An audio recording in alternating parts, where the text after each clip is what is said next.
Hello and welcome to another MarketingSherpa webinar. Today we're going to be talking about the top takeaways from Web Optimization Summit 2014. You are likely driving a lot of traffic to your websites right now with print ads, with paid search ads, everything you're doing. What if you can convert that traffic just a little bit better? If you move from a 5 to 10% conversion rate, for example, you have another 5 people saying yes to your offer. Hopefully we're going to be able to give you some takeaways to improve your websites. My name is Daniel Burstein. I'm the Director of Editorial Content here at MECLABS, parent company of MarketingSherpa.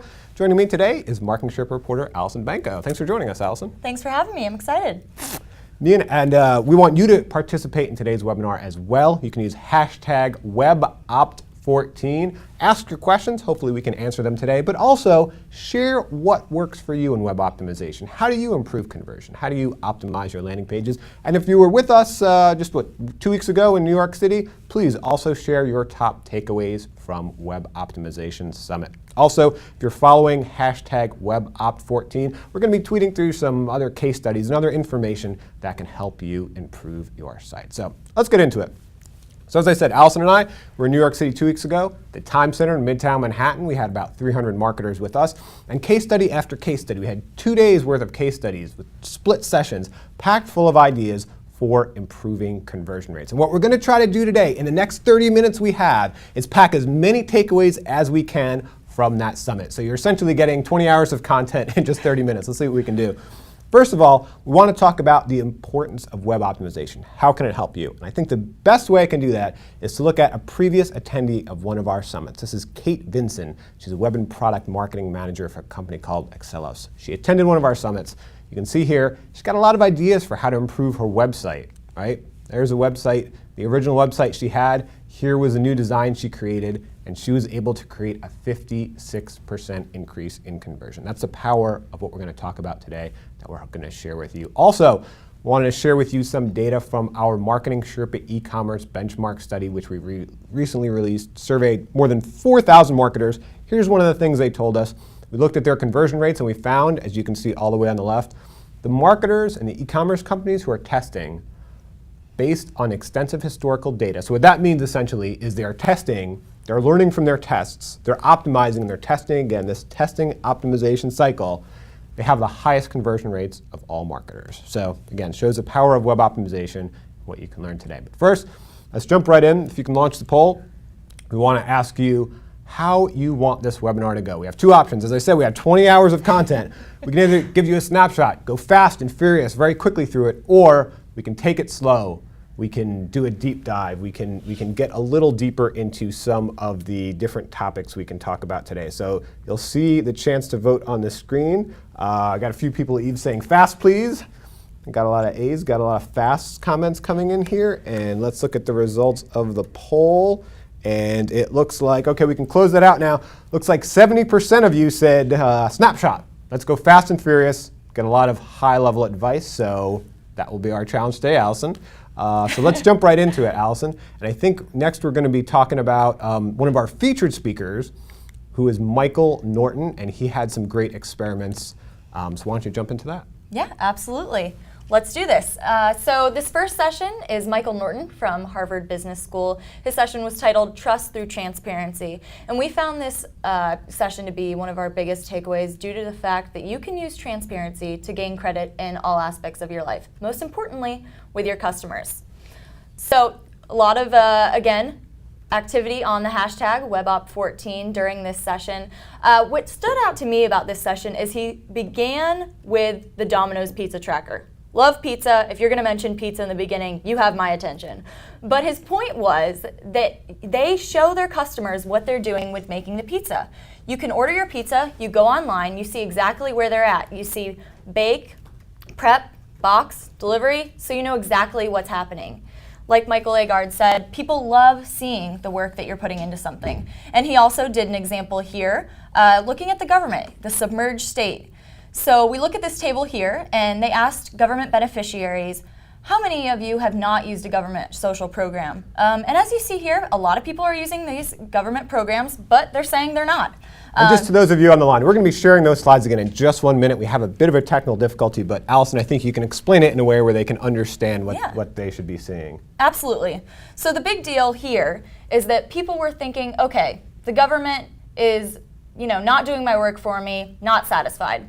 So what Michael Norton and his team did was they ran a test where they had a website called The Daily Brief, and it showed a map of all of Boston, and it showed the requests that people would put in for things like a down light pole, stuff like that. And people were upset because they would put in a request and they would say, was it ever fixed? What happened? So they said, okay, on this map, let's drop pins. Let's show what, requests we closed and what are opened. And people loved it. They loved seeing their pins on the map. They like to say, hey, I put that in. The government is doing work for me. So Norton and his team ran that survey again, asking about the government. And in fact, people expressed a desire for a larger government with more services. They perceive the government to be doing a better job. And even the government often does a better job than it's given credit for. That's amazing. They showed their work and they got more credit. I mean, they weren't actually changing their work. They were just being transparent with their customers. And I'm not sure if you all can see the slide here again, but if they showed this map, he joked, they wouldn't have been too happy. But what you all can take away from this is that you can use transparency, aka showing your work, to get more credit in your life. Most importantly, it can help your customers understand all of the services you provide for them. Just look back at Domino's. They're still making you the pizza whether they show you what they're doing or not, but your customers value it more when you show them what you're doing. Top takeaway here, things haven't changed much since that 3rd grade math class. Show your work, get full credit. And Dan, I'm going to hand it over to you, and we're going to go over the nuts and bolts by Ryan Hutchins. Yeah, speaking of showing your work, glad we have those slides up again for you. We actually have the full slides posted on SlideShare, and we can tweet that through hashtag WebOp14 so you can take a look at the slides you missed. But let's jump into the next one. You said you want to go fast and furious. Ryan Hutchins, Director of Marketing from Vacation Roost. And what you can learn here is, this is a really great example of testing for ROI. And more importantly, he was very transparent about showing how testing isn't easy. When you test, you want to learn. You may fail as well. So we had a question from Peggy, a marketing manager. She wanted to know about determining and measuring success. So let me give you a few examples of how Ryan determines and measures success. So he has an idea for his sites about bounce rates. What is a good bounce rate? What is not? You can see it there on the slide. If he's getting above 40%, definitely into 50%, that's too high of a bounce rate. That's an indicator for him he needs to test. Let's look at click-through rate. Same thing here. If he's getting a click-through rate, let's say below 50%, that's an indicator he needs to test. I can't give you the perfect answer about what those click-through rates and bounce rates should be, but you can see here from the MarketingSherpa e-commerce benchmark study, if you're looking at overall conversion rate, trying to determine a good conversion rate for your site, this is total conversion rate to sale. The majority of marketers are under about 4 to 5%, and a great majority are below 15%. So many responses were even below 1%. So if you're having low conversion rates, that's not necessarily an indication that you have to make an improvement. You don't want to benchmark against others, but you do want to get an understanding of, are you doing things that, for example, caused a dramatic drop-off? So if your conversion rate had been, let's say, 4 or 5%, might not necessarily be bad depending on your offer, but if it suddenly drastically drops to a 3% or a 2%, that's a great indication. Okay, let me look at my funnel. What's going on here? Is it a technological issue? Is it a messaging issue? Did we change how much content we're putting out? Did we change our media investment? And that's a better indication than saying, okay, I need an overall conversion rate of a certain number.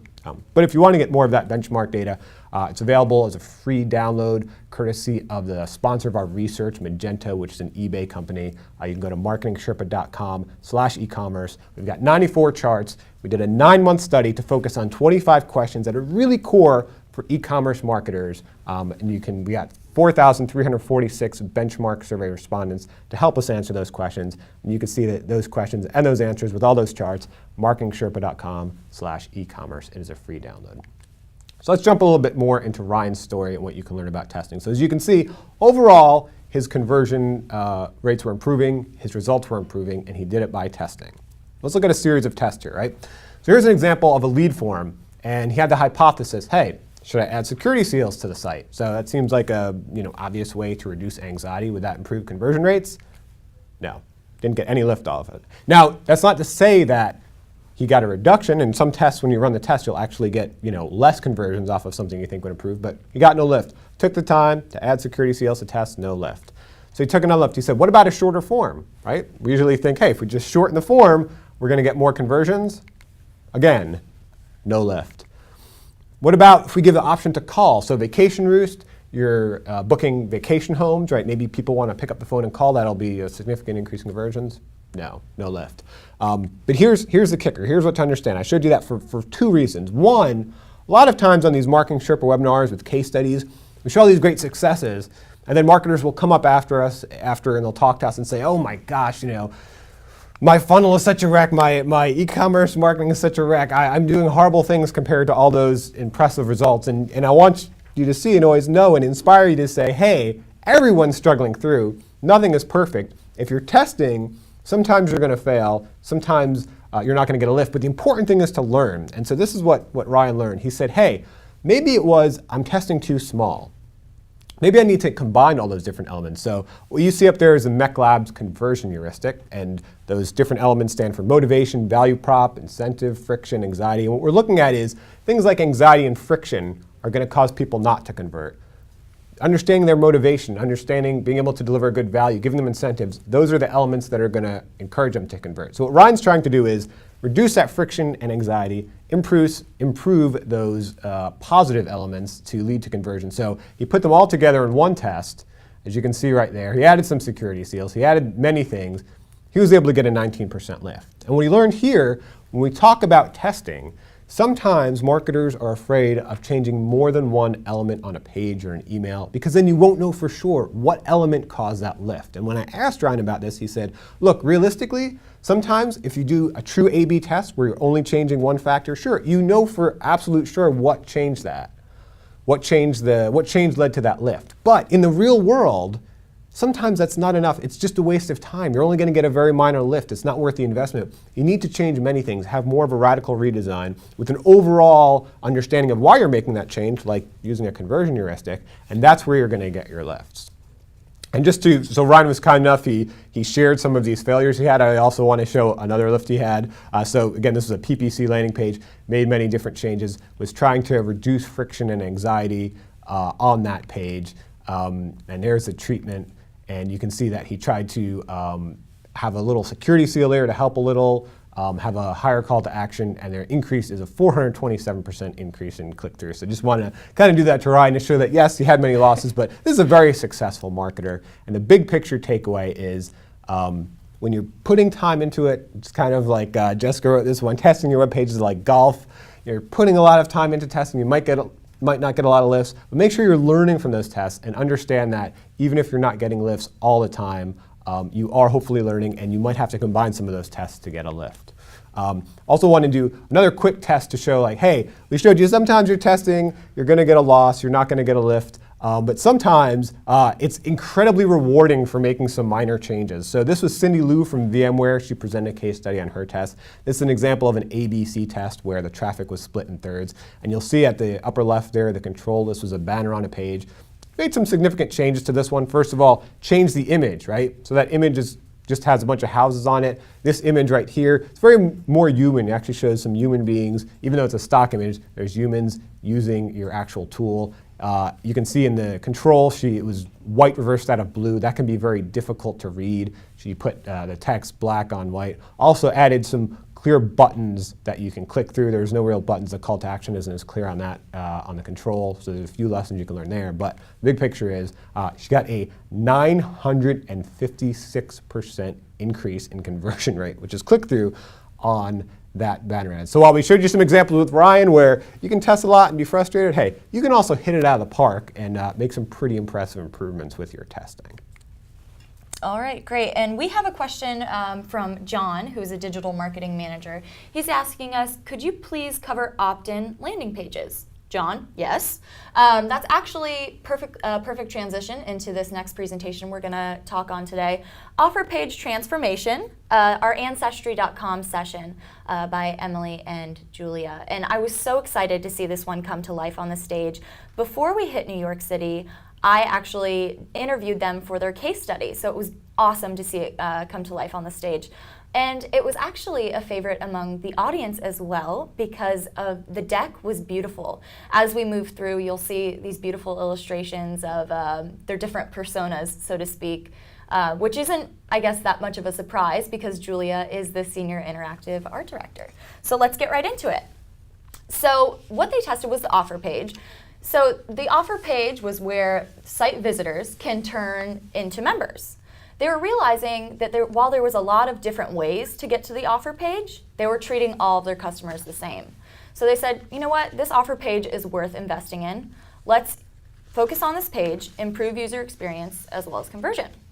So they realized that there were really two main groups that were hitting the offer page. There were self-selectors who kind of chose to go there by choice, and there were interrupted browsers, which were getting there by essentially a wall. They were blocked content, so they were hitting it. So they said, all right, let's do 2 pages here. So they tested it. They arrived at 2 distinct designs, one for self-selectors, one for interrupted browsers. And then I guess the problem here, looking at the 2 pages, they don't really have a consistent look and feel. So the team said, all right, let's look at a template and let's run a test there. Let's try to do a whole redesign on a template that looks more beautiful. So the objective was to replace the current high-performing free trial deny page with a template design so they can target, customize, and optimize. All right, so let's take a look at the test. Control versus treatment. The template, to me, looks beautiful. They changed a lot of stuff on the page, as you can see. However, that was the problem. There was a 7.5% decrease in conversion.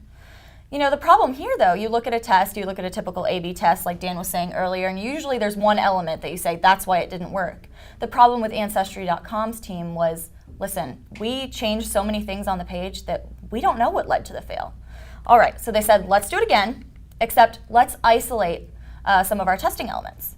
They decided to isolate 3 factors here. Button size, small versus large. Then they looked at price placement, near the call to action, far from the call to action. And the next thing they isolated was the imagery placement. You can have it here, as you see on the side, or on the top.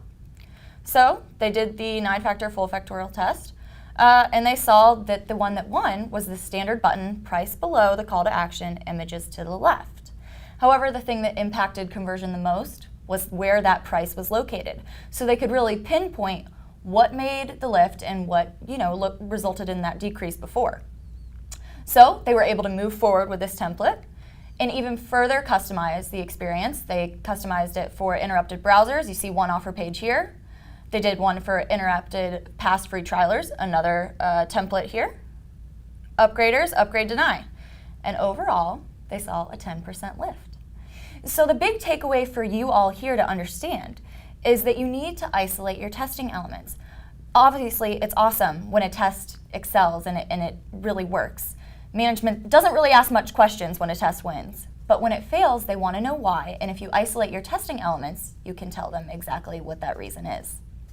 Yeah, great. So as we can see from the Ancestry story and the Vacation Roost story, hey, in one sense, you have to test big, make a lot of changes so you get some impact, but then once you do, especially if you lose, you got to understand why those changes are making an impact. So just a moment, I'm going to show you a great case study here where a stock photo had a significant impact in a test. So think about that in the stock photo placements you put on your pages. But I also want to let you know, next week, Allison and I, we're going to be at IRCE, that's the world's largest e-commerce event. We're going to be running the Media Center there, the MarketingSherpa Media Center, and we're going to be asking e-commerce marketers about the case studies they're presenting there. We're also going to, if you're going to be at IRC, please stop by the MarketingSherpa Media Center, say hi. If you're not able to make it, we're going to be sharing all those videos at marketingsherpa.com/IRCE. And while we're at it, if you have any questions you'd like us to ask those leading e-commerce marketers, feel free to email editor@marketingsherpa.com. So let's talk about another leading e-commerce marketer, Jacob Baldwin from onecallnow.com. So look at this page. Look at that cell phone. What do you think of it? Is it very modern looking? So here's a problem with stock images sometimes. I'm sure we've all faced it. The technology is not always up to date in the stock images. And so sometimes if we pick one with an older computer, an older phone, will it have an impact? Well, that's something Jacob wanted to test. You can see here the phone he had. He also, again, this was a multi-factor test. It wasn't just an A/B split test. He changed the button wording, request a quote. He changed that, as you'll see here, to request pricing, so shorten that slightly. And he also made a significant change to that image. That's a much more modern looking smartphone. Here you go. You can see them side by side. And so this is a multi-factor test. So could be that the button language helped, could be that the stock image helped. But we do know that he got a significant lift off of it, a 95% increase in conversion initiation. Again, that's a pretty minor change, looking at the wording of your buttons, the call to action, but also looking at the images you use. So in an ideal world, it's great not to use stock images. It's great, we found with previous tests, use real people, use real shots of your products. Sometimes people see stock images so much they can even call out, oh, I've seen that here in some other product and they know it's fake. But if you are going to use stock images and they involve technology, make sure they're up to date, because when people are buying technology, they want to buy the latest, greatest thing, not that old smartphone. So Peter Doucette is VP of Consumer Sales and Marketing at the Boston Globe. He shared with us some of his tests, and as we got from Megan Lockwood, she tweeted, Boston Globe has a better batting average than Ted Williams, which is true and it sounds great, but keep in mind, that's the challenge with testing. So Ted Williams, I guess as Allison said, he had a 355 lifetime batting average. As a marketer, that means that you're wrong 2/3 of the time. As a baseball player, that means you're making multi-millions of dollars. As a marketer, it means you're wrong 2/3 of the time. And that's a challenge with testing. You may be wrong 2/3 of the time and not know. If you're testing, you actually find out and you learn. The great thing about Peter, we're going to see a lot of things in this case study, is he moved the optimization of his company beyond just simple landing page and email tests. He sought to optimize the entire company, right? So here are some examples. The reporting, printing, delivery, everything they were involved in, they tried to test and find ways to improve what they were doing. And what's really interesting is that their testing started in the marketing department. And so they started by testing offers. But for any of you engaged in content marketing, this next slide is going to be very interesting to you. They were also started testing their editorial, right? So once they started testing their marketing, kind of bled over into their editorial department. Hey, let's test and see what works best for our headlines, for example. So we have a question here from Renee. She's an associate director. She wants to entice customers to open emails or other electronic communication. So often we think about getting customers to open emails, but what about getting them to actually read your content? And a major factor of getting people to read your content is the headline. So during this session, we actually ran a live test. The Boston Globe, they're so big, they get so much traffic, they can run and they can statistically validate, at least, maybe not deal with historical validity, but they can statistically validate a test in 5 minutes. And so during this 30-minute session, they ran this test. You can see now the editorial we were given, it was a little rough. You know, it's not a fun story, but that's the challenge with editorial sometimes in newspapers. So the two headlines were, police allege sex assault in Walpole not reported. Did school run by state contractor fail to report rape? Again, kind of rough stories, but this is the reality of news reporting. So take a look. You don't have to vote now, but this is what we asked our audience to do. But you should just write down for yourself, which one do you think won? Why do you think it won? Just a moment, I'm going to show you the results of that. But overall, as we said, the Boston Globe, as you may have known, was bought by new owner John Henry. He was a great example of making the Globe a laboratory. And we're sharing that with you to think about, okay, this is testing your marketing, but what else can you test? How can you make your company a laboratory to constantly improve, constantly learn about your customer, constantly improve your operations, your products, everything involved in your company? Of course, since we are marketers, we did want to share one marketing test. This is a digital access price testing. And so basically what they were testing is, what is the proper price point? So not only the proper price point for initial conversion, right? So as we see here, 99 cents, right, had a higher conversion rate than $3.99. Shouldn't be overly surprising, we would think that. But think of a digital product, right? They're really looking at lifetime value. There's a big margin there, right? For a company like the Boston Globe or any company producing a digital product, any company selling information essentially. Every net new person you're adding, it's essentially 100% margin. But what they're really looking for when they're adding that new person is not just that initial bump they get in revenue, but what's that lifetime value? So they were able to test and see right away they got a 36% increase in digital access subscriptions by going with a 99-cent price. But if you're testing price, here's the real number to look for. What was the lifetime value? And so when they looked at it over, not a full lifetime, but 52 weeks of revenue, they found that that 99-cent price, as you can see above, produced significantly less revenue, 62% less revenue than a price of $3.99. So when you're price testing, make sure you're not just looking at that initial price and how much more conversions you can get, but what is your overall lifetime value? And that may range depending on what type of company you are, depending on what products you sell. From customers. Sometimes, even if you're getting less initial customers, a higher price may actually pay off in the end.